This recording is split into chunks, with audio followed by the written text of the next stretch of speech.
sports. Now for updates on sports stories from across the globe, Aaron the Baron Akerijola joins us. Good morning, Aaron. A very good morning to you, Vimbai. Good morning to you, Doctor. Good morning to you, Rafai. Morning, Aaron. Let's start it off with the big news. We spoke about this yesterday, and it was all but confirmed in Johannesburg, South Africa. The qualifier draws for AFCON 2025 to be hosted by Morocco. And certainly, Marouane Chamakh helped us with the honors, and the very lucky coach of Ivory Coast, Faye, actually was also there to help us with the draws. And the draws are actually kind of lengthy, but certainly we'll be picking the very, very best. And the Super Eagles have been housed in Group D alongside Benin Republic, Libya, and Rwanda. Once again, everyone seems to be saying we cannot avoid Genotro. He seems to be a thorn on the flesh of the Super Eagles. We're understanding that in the World Cup qualifier, he's been a true spanner in the works, literally having beaten the Super Eagles in that particular qualifier in Uyo. But I'm sure he'll be hoping that he can actually do the same when the qualifiers actually do kick off. Away from this particular qualifier, let's turn our attention to the ongoing Wimbledon. At the moment, of course, never finished for for Novak Djokovic, and also an injury scare. But that's not the big talking point. The big talking point had to be the fact that one man was exiting SW90 for the very last time. The All England Club came together to give him a very resounding farewell. This is a man that has actually literally given so much. Won 2 Grand Slams at the All England Club, Andy Murray, the toast of Britain, 37-year-old, literally on his last legs. So they gave him his final farewell tour. But the point is this, it is a penultimate match, because in the double with his brother Jamie, he might have lost yesterday going into the center court for the very first time since 1995. But one thing is certain, you'll still have an opportunity to actually go into the mixed doubles again. Maybe this time around he can fare better. Right?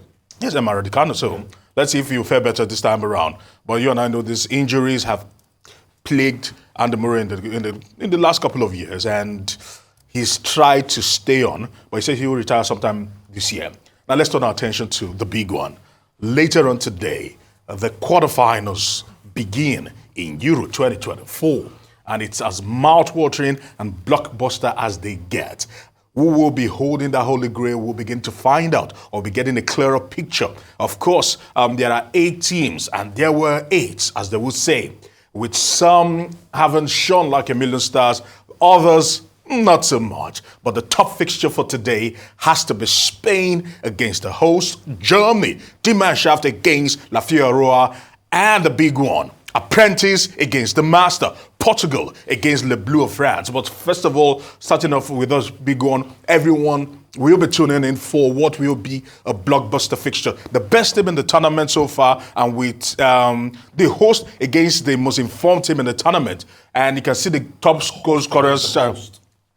That's what it's going to come down to. Cody Gakpo and the rest of the line, Musiala and Scrans, all 3 goals, and 8 players on 2 goals. Goals haven't really flowed. Own goals are plenty, I must say. Yeah. Goals haven't really flowed. Let's see how things will play out.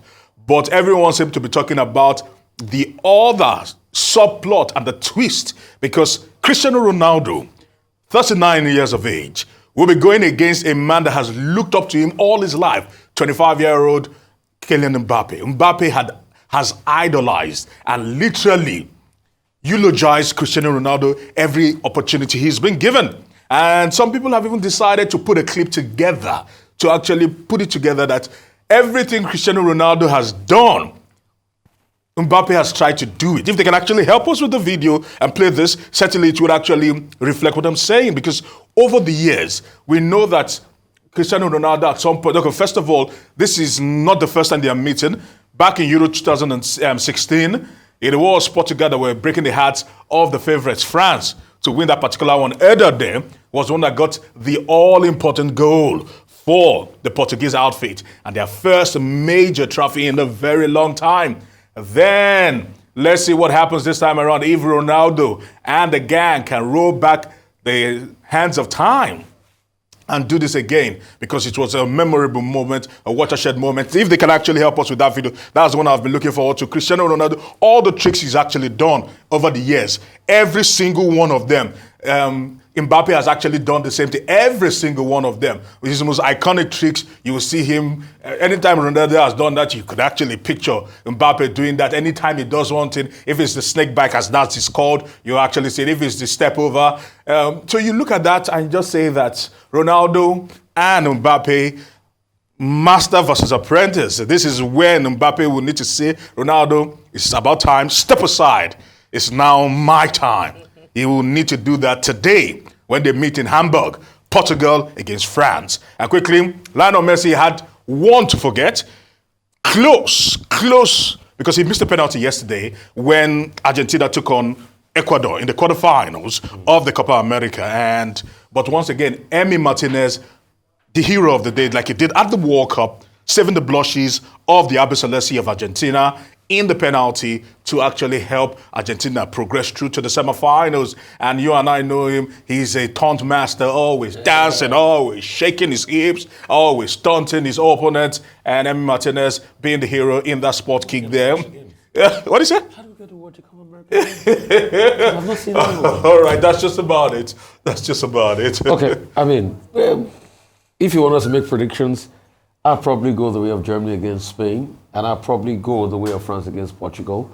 The Euro has been lackluster in general, like I say. Rufai, you said that once. I heard you say that once, and I would beg to disagree. It's been lackluster. It has been measured. This is how you win tournaments. Wait, no goals, very poor quality of play. The one that comes to mind is France versus the Belgium. No, not Belgium. France versus Belgium was very lackluster.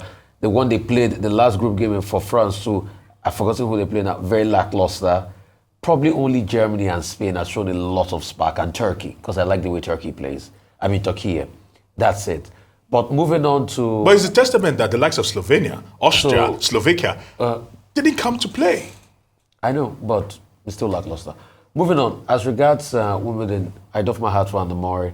In fact, I'm surprised he still played up to this time. Based on the injuries he had then and the surgery he did then, with a lot of iron and screws being put. Back surgery. I didn't see him still playing at this time, so congratulations to him. But it was a good game for most of the players on the grid yesterday.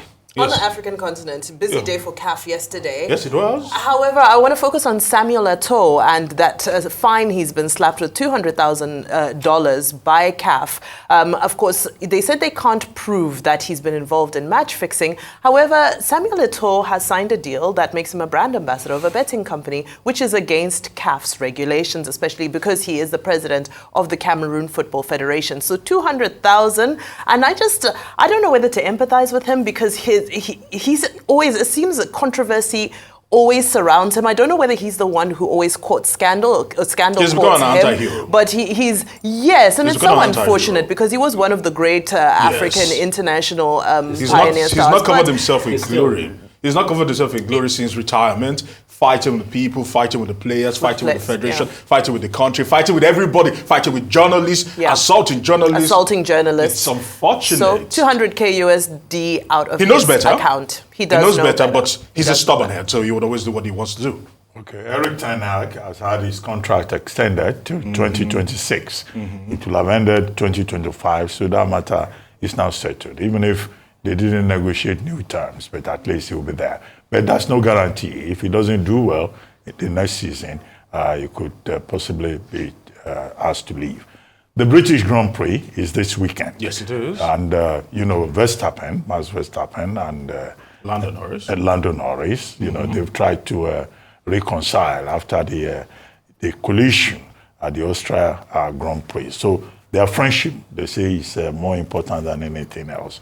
Finidi George, an NFF board member, is saying that he's going to take a job with Rivers United, but they have not accepted his resignation. Well, I don't know whether there has to be a formal resignation, given the fact that the NFF itself had made it very clear that they were already looking for a foreign coach. Now, Spain versus Germany, today, as Euro 2024, it's the clash of superpowers. Now, Spain has not been able to beat Germany in the last 36 years. Would they be able to do it today? But also, both teams are probably the best so far in this tournament, you know. But the thing is, possession is almost everything. So whoever gets the ball and holds on to it would probably do better. Spain should also realize that Germany is not Georgia. Germany has the capacity to hold on to the ball, and both teams play similar style. France versus Portugal today. Well, France versus Portugal is being projected as if it's Kylian Mbappe versus Cristiano Ronaldo. More or less, they're the headline makers. Unfortunately, it is not. I mean, Cristiano Ronaldo is one of the greatest pair of legs that ever taught the ball. The career of Kylian Mbappe is still developing. But it's for Real Madrid, the past and the future coming together since Kylian Mbappe is going to. Well, what's that? He's still the World Cup. Well, his career is still developing. Finally, Messi should not beat himself that he lost a penalty. It happens. Cristiano Ronaldo also lost a penalty, a spot kick the other day. But now that Argentina is going to the semi-finals, they'll be meeting either Canada or Venezuela, you know, and that will be on Tuesday, and we'll see what happens. Yeah, okay.